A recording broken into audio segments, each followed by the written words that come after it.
amigos y amigas, teloneros y teloneras, buenos días, buenas tardes o buenas noches, puesto que este programa, como se ve en YouTube, ustedes lo pueden ver cuando le den la gana. Y puede ser por la mañana, por la tarde o por la noche.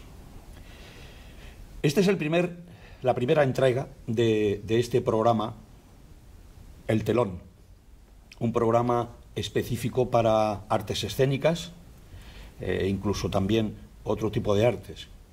Digamos que nos vamos a enfocar y nos vamos a dedicar a traer a este programa todos aquellos temas de la cultura canaria que susciten el interés mío y el interés de los entrevistados y los reportajes que le iremos poniendo en lo sucesivo. Mi nombre es Antonio Cifo y, como les digo, este es el primer programa. Y en este primer programa quiero resaltar algo importante con respecto a la cultura canaria. En esta legislatura que acaba de empezar se ha recuperado la Viceconsejería de Cultura, que había sido suprimida en la anterior legislatura. Y quiero hacer una serie de consideraciones o preguntas a los responsables de esta nueva andadura política, a los responsables de la cultura del Gobierno de Canarias, a la viceconsejera, al viceconsejero, don Aurelio González, y a la... lo tengo por aquí, no se preocupen que yo doy con ello, la directora general, doña Aurora Moreno. Les diría, por ejemplo, ¿cuándo se va a hacer público el presupuesto de cultura de 2014? ¿O no lo dan a conocer porque sospechamos que beneficia a amigos y a allegados? No lo sabemos, pero si lo hicieran público nos evitaríamos tenernos que hacer estas preguntas. Otra pregunta, ¿qué pasa con los 2,5 millones de euros que Canarias Crea tiene congelados y los artistas están sin cobrar? Sería bueno que contestaran a estas preguntas. Si, como dice el viceconsejero don Aurelio González, hay necesidades básicas en Canarias como la educación, la sanidad, los servicios sociales, evidentemente, que son mucho más urgentes de atender que la cultura. Entonces, en este sentido, los artistas nos preguntamos si la cultura no es importante para el gobierno. ¿Por qué una consejería de cultura? ¿Una viceconsejería de cultura? ¿Una dirección general de cultura? ¿Por qué todo este mastodóntico organigrama de cargos alrededor de la cultura? Y si no hay dinero para la cultura hasta 2022, como se les ha oído decir en alguna que otra manifestación, ¿para qué este viceconsejero a 60.000 euros al año? O la directora general de Cultura, 59.000 euros al año. Es decir, sería bueno hacer un estudio de los dineros de cultura para este ejercicio, que son... lo tengo por aquí.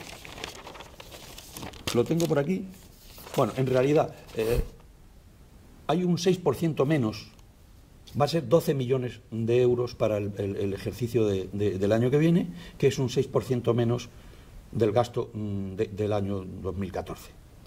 Es posible, no sé, yo me hago la siguiente cábala, porque yo no he hecho un estudio pormenorizado, pero calculo yo por encima, equivocándome bastante posiblemente o no, que el 80% del presupuesto se va en alquileres de locales, en nóminas, en comprar ordenadores, en pagar esto, la luz, el agua, todo y a lo mejor solamente queda luego dicen, no, es que no hay dinero para cultura, claro, porque se va en sueldos y en locales y en papel y en ordenadores, y posiblemente son cosas que son necesarias, porque los funcionarios de la cultura pues tienen que tener un sueldo, evidentemente.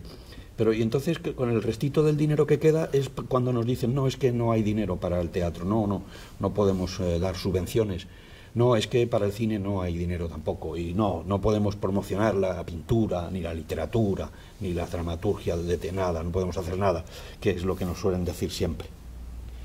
Pues es lo que decía, aquí lo tengo, la cifra para este año son 12 millones de euros. El Festival de Música se come 1,3 millones de euros y lo llaman la joya de la corona. Cuestionable joya y cuestionable corona. Se baja un 6,1% respecto al año pasado.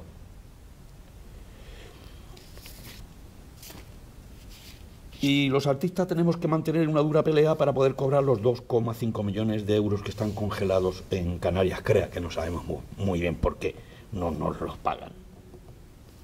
Una manifestación de los responsables del gobierno dicen que la cultura se recuperará aproximadamente para el año 2022. Para que estemos en unos niveles parecidos al 2008. Son palabras recogidas por la prensa de los responsables políticos. 7 años quedan entonces, un septenio. ¡Ja! ¿Se acuerdan del septenio? Un septenio para volver a estar como cuando empezó el fraude del septenio. En Canarias tenemos los niveles más altos de desempleo de Europa. Triplicamos el desempleo juvenil. El índice de pobreza mayor. El porcentaje más elevado de embarazos no deseados. La más penosa valoración del informe PISA de fracaso escolar. El crecimiento del analfabetismo entre los jóvenes es galopante. Una juvenilización de la pobreza, paro y analfabetismo nos augura un futuro inmediato muy negativo. Pero bueno, no vamos a hablar de las cosas negativas, vamos a hablar de las cosas positivas, de los proyectos. Esta tarde nos acompaña Roberto García de Mesa, prestigioso dramaturgo, estudioso del teatro, con su propia compañía de teatro, Roberto García de Mesa. Él es dramaturgo, director de teatro. Ha estrenado esta obra, fue en el Teatro Guimerá. Buenos días, buenas tardes, buenas noches, Roberto, bienvenido al telón. Y sobre todo por haber aceptado el venir a hablar conmigo de teatro, que ya es un riesgo de por sí. Bueno, La Edad del Frío, conversaciones con Antígona. ¿Cuándo la estrenaste?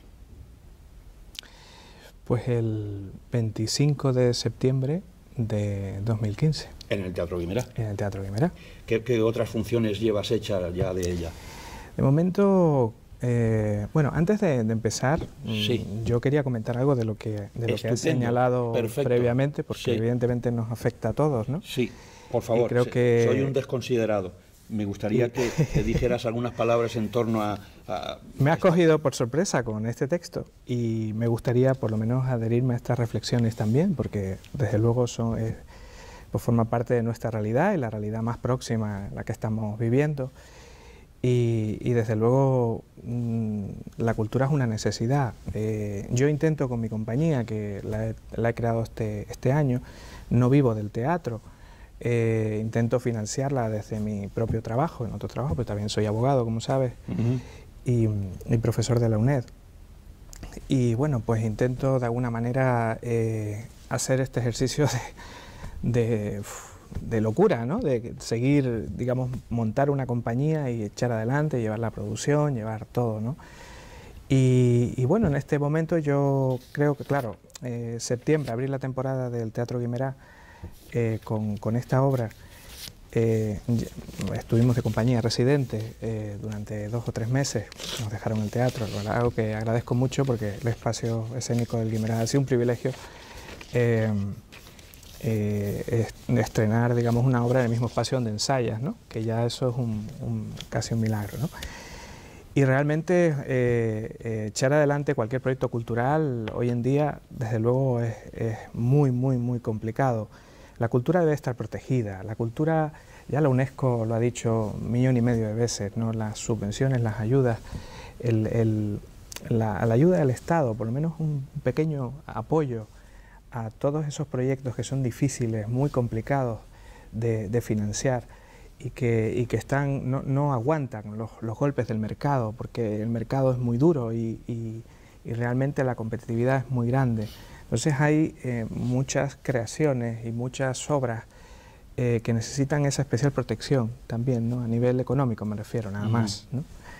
Y realmente es muy importante que de alguna manera en cultura siempre haya una mentalización, una conciencia de que hay que proteger los trabajos que se crean. Esta obra no tiene subvenciones tampoco, ¿no? Ha sido creada pues con mi sudor, mis ahorros de 2 años, y bueno, pues me embarqué en esta historia porque, como sabes, llevo escribiendo teatro mucho tiempo y bueno, también he dirigido alguna otra obra como Hamlet Postscriptum, y ya bueno, pues me he lanzado con todo, ¿no? Es decir, dirección, producción total, la escritura de la obra, en fin, todo lo que esté en mi mano, pues poderlo hacer, ¿no? Con una compañía muy pequeñita, es decir, en este caso pues con Cristina Hernández Cruz, que ha hecho la intérprete, la única intérprete en escena.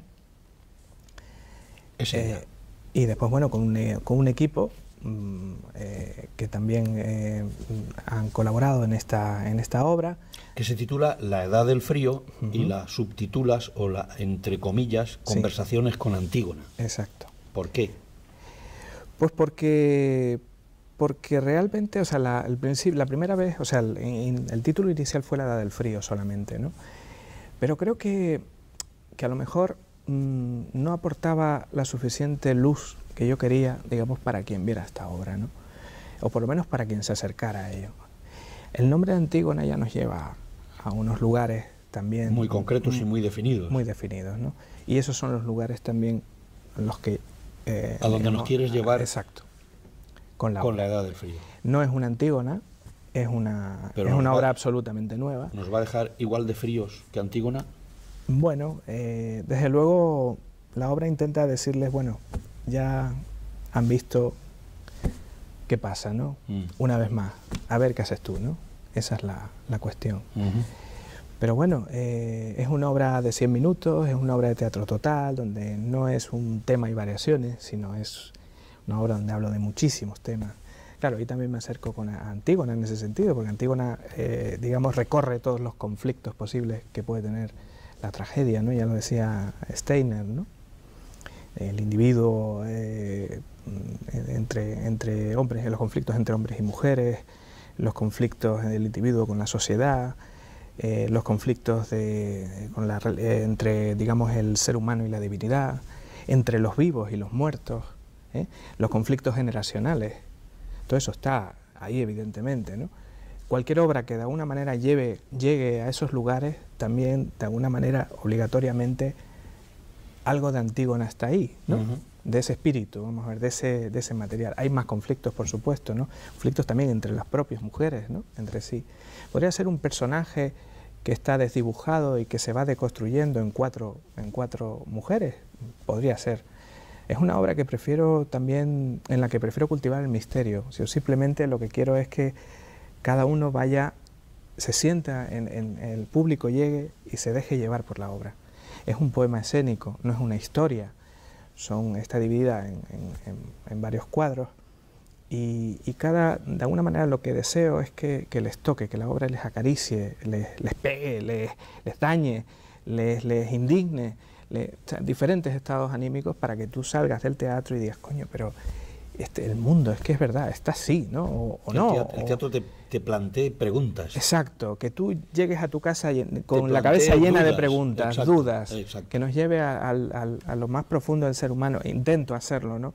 Muy difícil, y esta obra me ha costado mucho pensarla, llevarla a escena, he corregido mucho también, he escrito con muchas dudas, porque es muy complicado. ¿Eres de los que piensa, igual que yo, que el teatro es un arma revolucionaria, que hay que usarla como tal para remover conciencias? Absolutamente. Yo intento no, en fin, no creérmelo del todo, para no sentirme, pues, de ninguna manera, simplemente, oye, a ras en el mismo nivel o más bajo que cualquier ser humano, no creerme con esa sensación mesiánica de esa, ¿no? Porque hay mucha gente que lo piensa y lo cree, pero sí que con mucha humildad, desde luego intentar, para mí esta obra me sirve para comunicar las dudas que tengo y los problemas, las sensaciones de indignación, de impotencia que uno siente ante toda la violencia que hay en la sociedad. Una obra dura, Antonio, una obra muy dura. que me la perdí en su día, porque normalmente lo que nos suele ocurrir a los que nos dedicamos al teatro es que tenemos muy poco tiempo de ir a ver a los compañeros, porque usamos nuestro tiempo para trabajar. Claro, eso nos pasa muchas veces. Yo pensé que al volver a la isla, puesto que tú sabes que yo estaba 25 años en Madrid, al volver a la isla dije, bueno, pues seguramente voy a poder ver los trabajos de los compañeros. Pues me está pasando casi como que en Madrid, porque en Madrid no podía ir a ver casi nada, porque estaba trabajando. Bueno, La Edad del Frío, ahora en enero va el 23 y 24 de 2016 a la Fundación en Bilbao. Sí. Explícanos de esta experiencia y la Fundación, que no es cualquier sitio. No, yo ya fui con Hamlet Postscriptum, ¿no? Y la verdad es que son muy buena gente, en fin, los que llevan Luque y Marian, y en fin, son muy buenos profesionales. Es un espacio realmente mítico, ¿no? Donde, digamos, todas las creaciones de vanguardia más importantes de nuestro país han pasado por ahí, siguen pasando, los mismos creadores, en fin, es un espacio realmente maravilloso, es pequeñito, es una joyita, una cajita de bombones. 23 y 24 de enero, la Fundación Bilbao. Y posteriormente, ¿a dónde va La Edad del Frío? Estoy en ello, no puedo decir todavía nada, pero bueno, iremos por diferentes teatros, diferentes espacios también así, que yo considero muy especiales. Y que bueno, pues esos programadores han confiado en mí. Todavía no puedo desvelar, Antonio, todo, hombre, pero ya nos iremos enterando en la página y aquí de Facebook. En el telón nos haremos eco de la marcha que va tomando La Edad del Frío. Supongo que habrás hablado con los responsables políticos culturales de Canarias y te habrán dicho que no hay dinero, no te puedo comprar la función, no la podemos programar allí. De momento no, de momento lo que he ido... ¿No has pedido todavía nada? No, es que en principio yo intento financiar la obra como puedo, de la mejor manera que puedo, siempre con unas condiciones absolutamente dignas para mis trabajadores, o sea, la gente que ha trabajado y que colabora. Y bueno, pues los programadores, si compran la obra, pues en eso está todo incluido, ¿no? En caché, en fin.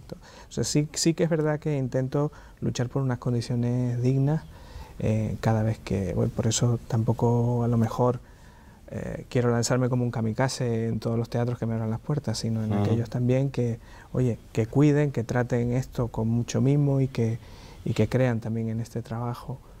Y no sé, bueno, de momento te digo, tengo varias, lo que pasa es que todavía en estos días yo me imagino que ya confirmaremos. Todas las fechas las voy poniendo en la página de Facebook de la obra. Y la página del Facebook de la compañía de Roberto García de Mesa, visítenla. Bueno, en el caso concreto tenemos una página concreta específica de la obra de teatro. La Edad del Frío, Conversación con Antígona, se llama igual. La Edad del Frío, búsquela en Facebook y ahí se enterarán de cuál es el periplo. Exacto. Cómo se desarrolla, cómo vive este texto de Roberto García de Mesa. En nuestro programa El Telón pretendemos y queremos que, aparte de traer en cada edición del programa a un invitado para hablar de su carrera, de su trabajo, de su propuesta artística, en este caso hablamos de teatro con Roberto, en este programa también vamos a incluir algunos reportajes que ilustren el programa, que lo hagan un poquito más digerible, que no sea siempre el peñazo de estar aguantándome a mí o escuchando a Roberto, en este caso.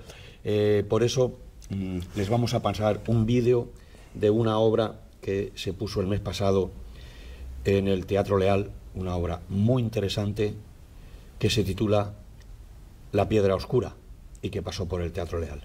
Y este es el reportaje que hicimos. Hola, teloneros y teloneras. Hoy estamos en el teatro... No te rías que no hemos empezado. Hola, ¿qué tal? Hola. Hola. ¿Esto va de risas? Sí. Pero... ¿no? Un chicle aquí sí, porque ahí se pone... Eso... muy... chicle en la oreja. Pero si no se ha visto, lo digo. Coño, ¿ah, sí? No se ha visto. Sí, porque vamos a reírnos antes, porque luego vamos a sufrir bastante. Sobre todo vosotros. Sí, a ver. ¿Tú has venido preparado para sufrir? Hombre, con esta función siempre viene preparado para sufrir. Eso, ¿vale el sueldo? ¿Vale el sueldo? Va en el sueldo. Ah, va en el sueldo. Va en el sueldo. Sueldo, claro que va en el sueldo, va en el contrato. Va en el contrato que hay que sufrir. Bueno, hay que gozar sufriendo. Ay, Ay, ni García Lorca lo hubiera expresado mejor. Bueno, queridos amigos teloneros y teloneras,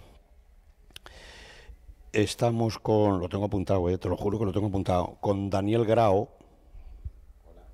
Hola, Daniel. Y con Nacho Sánchez. Hola, Nacho. Venga, vamos a empezar contigo. A ver, ¿a ti cómo se te ocurre, con lo guapo que eres, esos ojazos, esas pestañas que no te las... Quédate ahí, no te muevas, ni se te ocurra moverte.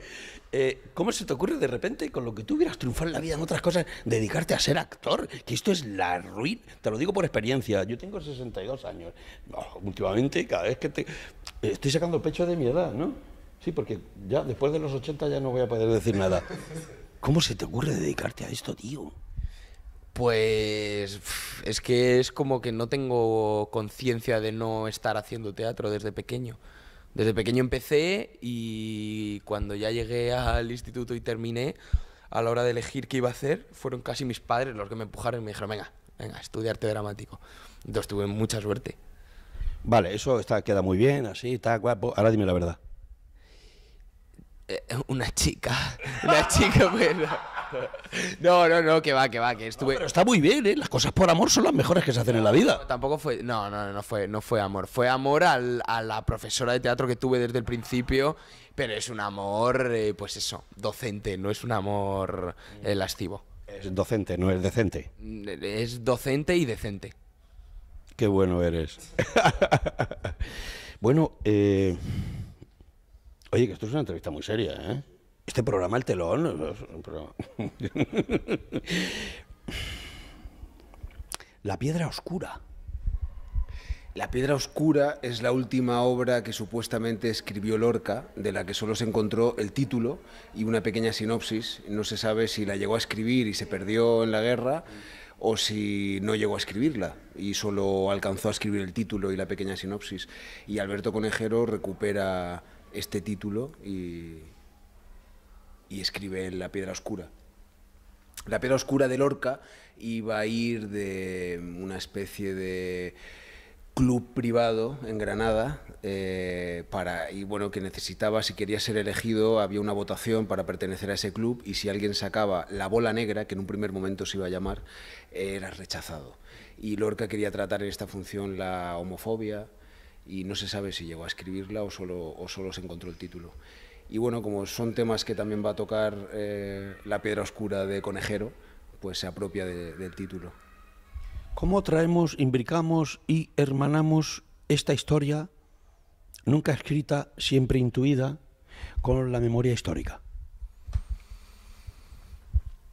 Bueno, es inevitable al final, porque tal y como escribe el texto Alberto, de hecho en el propio texto había cosas que eran mucho más explícitas y mucho más reivindicativas, que al final por época y por puesta en escena ha tenido que rebajarse, pero inevitablemente te lleva a pensar eso, porque, bueno, ya veréis cómo acaba la función, pero al final va de si se puede desaparecer del todo o no se puede desaparecer del todo. ¿Dónde queda la memoria? ¿Existe cuando recuerdas? Sin embargo, sin ser... falta un micro. No, te iba a decir, sin embargo, sin ser revanchista. No es una función... en ese sentido no quiere una revancha de lo que pasó, de cómo un bando u otro lo vivió, sino precisamente el sinsentido de los bandos. Yo creo que al final de lo que va La piedra oscura, es de eso, de lo inútil que son los bandos, las banderas y las ideologías, y que en un momento donde lo que se juega uno es la propia vida, eso enseguida pierde peso y al final es el encuentro de dos seres humanos, que empiezan siendo contrarios, pero al final sufren igual y les duele lo mismo. Qué curioso, porque lo que está pasando hoy, ayer, anteayer, estamos otra vez vuelta a empezar con lo mismo. No recordamos nuestro pasado, cometemos los mismos errores. ¿Qué está pasando con ISIS? ¿Qué está pasando en Libia? ¿Qué está pasando en Siria? El horror detrás del horror y alguien que decide mirar para otro lado, la inmensa mayoría, el acomodado. Sí, y al final es una cuestión de interés. Igual que al final la creación de bandos y de yo soy el bueno y tú eres el malo, es una cuestión de interés personal y hace olvidar, en este caso, con la piedra, el pasado que han tenido y ahora con el ISIS, cómo empieza eso, ¿sabes? Cómo empieza, quién financia eso, quién está apoyando por detrás y qué interés hay oculto al final. Y las vidas humanas, como pasa en la obra, acaban siendo lo último, que al final es un poco de lo que habla. La Zona Teatro, compañía nueva, compañía de larga trayectoria, ¿cómo surge? ¿Qué os vincula a La Zona Teatro, que es la compañía que esta noche presenta aquí en el Teatro Leal La Piedra Oscura? La Zona Teatro produce esta pieza un poco saliéndose de lo habitual, porque suele producir en teatro, produce cine también, 8 apellidos vascos, 8 apellidos catalanes, etcétera. ¿Qué dices? Sí. Y la vertiente de teatro tiene un teatro mucho más de comedia, comercial, podríamos decir, pero aman tanto el texto de Conejero como a Pablo Mesíez, el director, y ya le han producido varias cosas, y de pronto cuando llegó este texto a sus manos dijo, bueno, en principio no es nuestra línea, pero esto se tiene que hacer. Y ahí empieza todo, y luego Pablo nos busca a nosotros, y nos entendemos todos muy bien, y aquí estamos. ¿Y quién engaña a Ernesto Caballero para que coproduzca esto? Buah, pues yo no tengo ni idea, supongo. Bueno, se lo preguntaremos al aire.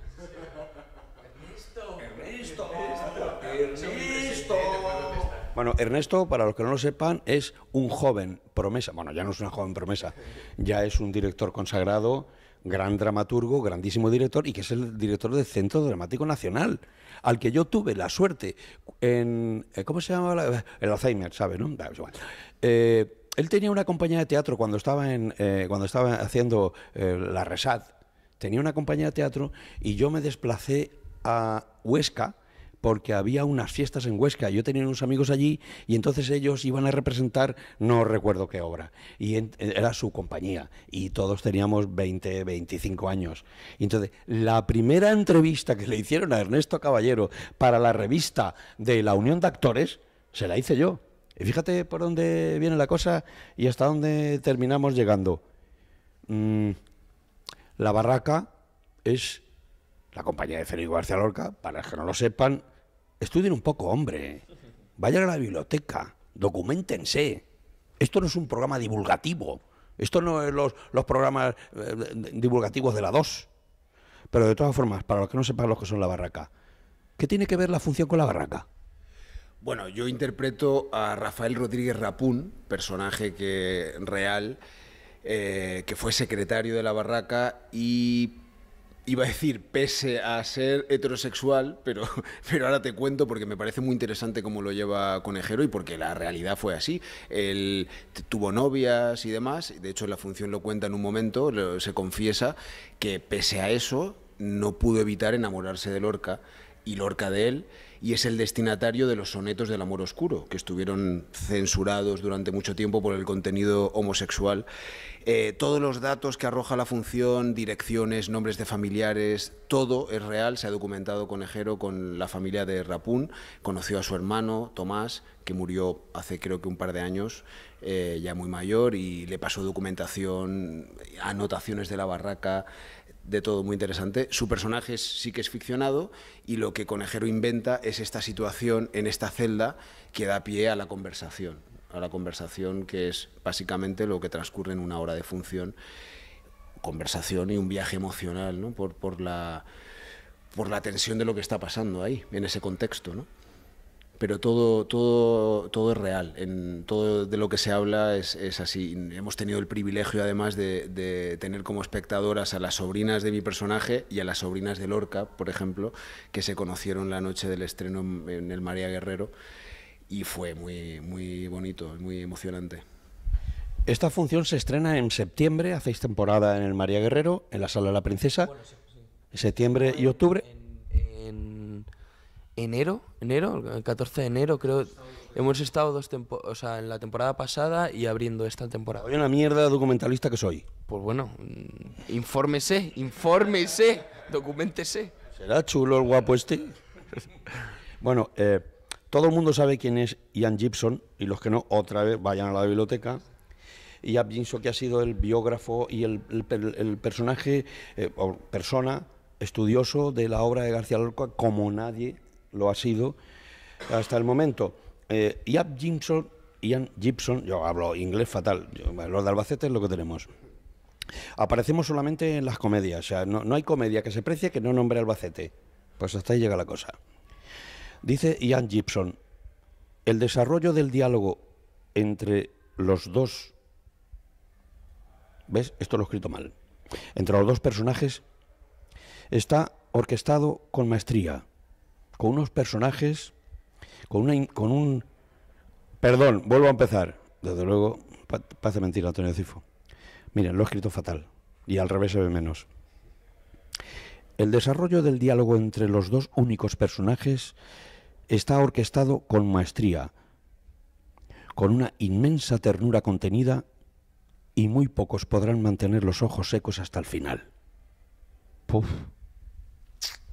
Sí, normalmente empezamos a escuchar, sabemos que la función va bien cuando empezamos a escuchar clines en el público, venga a sacar pañuelitos y venga a sonarse mocos. Uf, esto amenaza tormenta. No, en realidad no, en realidad puede que te pase, puede que no te pase, al final el objetivo es que consigas hacer el viaje con nosotros y ya está, y luego ya cada uno lo expresa de la manera que quiere, pero es verdad que tiene el texto, por el momento que elige Conejero para escribirlo esa última noche, pues obviamente hay una tensión ahí en la que alguien puede morir y hay un cometido que hacer. Entonces viene todo, viene la urgencia, viene el miedo a la muerte, viene todo, es emocional, es muy emocional la función. Larga gira, más sitios donde ir, hoy recala en La Laguna, ¿a dónde vamos después? Bueno, yo no, yo me quedo. Si quieres venirte... Que no, no insistas. La semana que viene estamos en Cazorla y 2 noches en Sevilla. Haremos temporada en Barcelona, en el Lliura también. Tenemos Galicia, y va creciendo. Hoy nos hemos enterado de nuevos destinos por Valencia también. De momento, hasta el verano, seguramente estemos girando y probablemente volvamos a hacer ya la 3ª temporada en Madrid en septiembre. Clean, tío Gilito. Podemos pagar las facturas, podemos pagar el alquiler. Fantástico. Nos podremos comprar un abrigo nuevo y unos zapatos cojonudos. Oye, hay que aprovechar estos contratos, ¿no? Para ese tipo de cosas. Bueno, queridos amigos del telón, Daniel Grau, Nacho Sánchez, 2 excelentes actores, una pieza fundamental del teatro moderno de hoy en día, una pieza nunca escrita por Lorca, pero que hoy se va a hacer realidad en el escenario del Teatro Leal de La Laguna. Muchísimas gracias, ha sido un placer. Decid adiós, a ver si sabéis. Adiós. Hasta ahora, hasta la función. Ya estamos de vuelta. Interesante reportaje de esta compañía de teatro que nos ha traído a Tenerife La Piedra Oscura. Seguimos con Roberto García de Mesa y ahora yo quisiera hablar con él y que él nos explique, porque acaba de publicar en una revista de investigación teatral llamada Anagnórisis, que es un helenismo que significa revelación o reconocimiento. Háblanos un poco de la revista y ahora te preguntaré sobre el trabajo que has publicado en ella.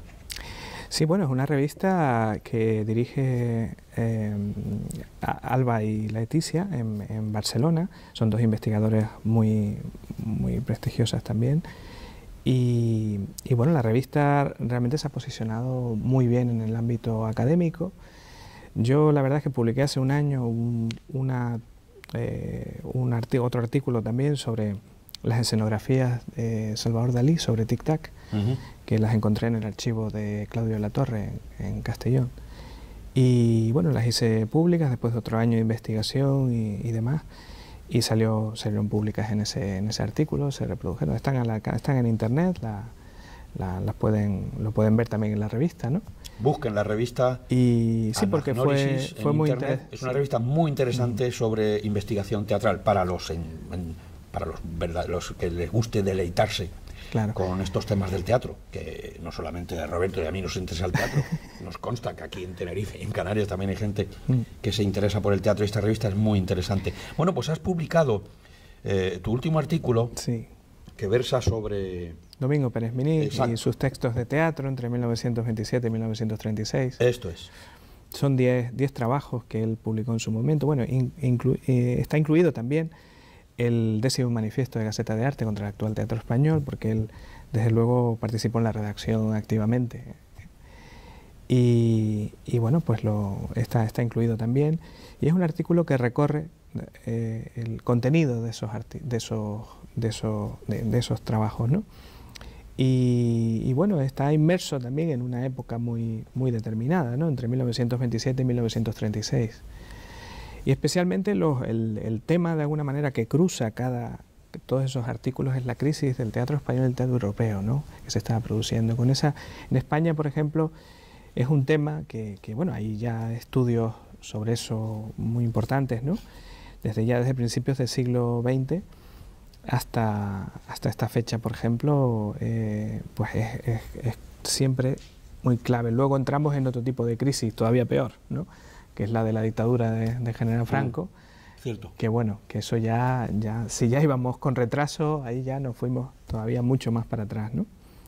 Hasta llegar a la democracia y demás. Y hoy en día también pasamos otro tipo de crisis, ¿no? Continuamente cada época va generando sus propias crisis, ¿no? Y en esta época ya los jóvenes, por una generación, un poco como ocurre ahora, ¿no? Una generación que busca su propio espacio, que tiene sus inclinaciones, que tiene sus gustos, que tiene sus necesidades artísticas, creativas. Y ellos buscaban un teatro, pues, de renovación, un teatro que se equiparara a lo que pasaba en Europa también. Y en España se seguía programando, pues, las obras decimonónicas, o ese espíritu decimonónico. Jacinto Benavente. Claro. Una vez más. Los Quinteros, en fin, toda Quintero. esta estética también que ya se había quedado muy desfasada, pero sin embargo ganaban mucho dinero, ¿no? Muchos empresarios ganaban mucho dinero con esas producciones. Los teatros se llenaban. Acudía la gente, de la misma manera que hay millones de personas que hoy en día pegan la nariz al televisor para ver qué le ha pasado a Belén Esteban. Claro, efectivamente. Entonces, ¿qué ocurre?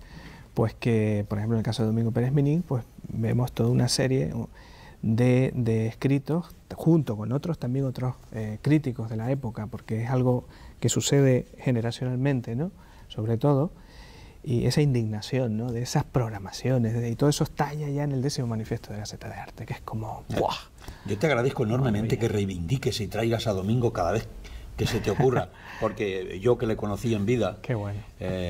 Y está muy bien traer al viejo para refrescarlo, porque nos refresca sus escritos. Yo tengo un alumno de la Escuela de Actores de Canarias, un actor egresado de esta escuela, que suele trabajar conmigo, y entonces le pregunté, a raíz de esto, de que vi que estabas publicando en la revista esta de Anagnórisis sobre Domingo y demás, y me dijo, ay, Domingo, ¿quién es? Domingo Pérez Miniz, me suena, ¿quién es? Y entonces le dije, pero ¿a ti no te han hablado de Domingo en la escuela? Y dice, no. ¿Y qué pasa? Que no les hablan. ¿Por qué no se estudia Domingo en la Escuela de Actores de Canarias? No entiendo nada. Pues es una pena, porque todos los profesores de la escuela, yo diría que lo conocieron en vida, tuvieron esa suerte. Hombre, y si no todos, si lo conocí yo, la y mayoría. somos más o menos de la misma quinta, Claro, lo pues. tuvieron que conocer, o si lo conocieron, no se acercaron a él, o no lo reivindican. Pero que Domingo se estudia en la Real Escuela Superior de Arte Dramático de Madrid, y en la de Barcelona, y en la de Valencia, y en la de Málaga. El Instituto del En el Teatro. Instituto del Teatro, y en la Escuela de Actores de Canarias no. No, porque como era un viejo loco de Santa Cruz, el inglés. El inglés, efectivamente. Bueno, Roberto, un genio de la crítica. un placer haber contado del teatro. contigo en este primer programa del Telón. Imagino que en lo sucesivo, espero que este programa tenga la vida longeva suficiente como para que vuelvas en otra ocasión con otro nuevo texto que proponernos para que vuelvas a la carga, porque siempre volveremos a la carga mientras tengamos un poquito de energía. Claro que Muchas gracias por haber venido al Telón. Y queridos amigos y amigas teloneros y teloneras, aquí echamos el telón en este primer programa. Muchas gracias, porque si están escuchando estas palabras, es que se han comido todo el programa, y espero que lo hayan disfrutado y hayan sacado alguna conclusión válida. Muchas gracias.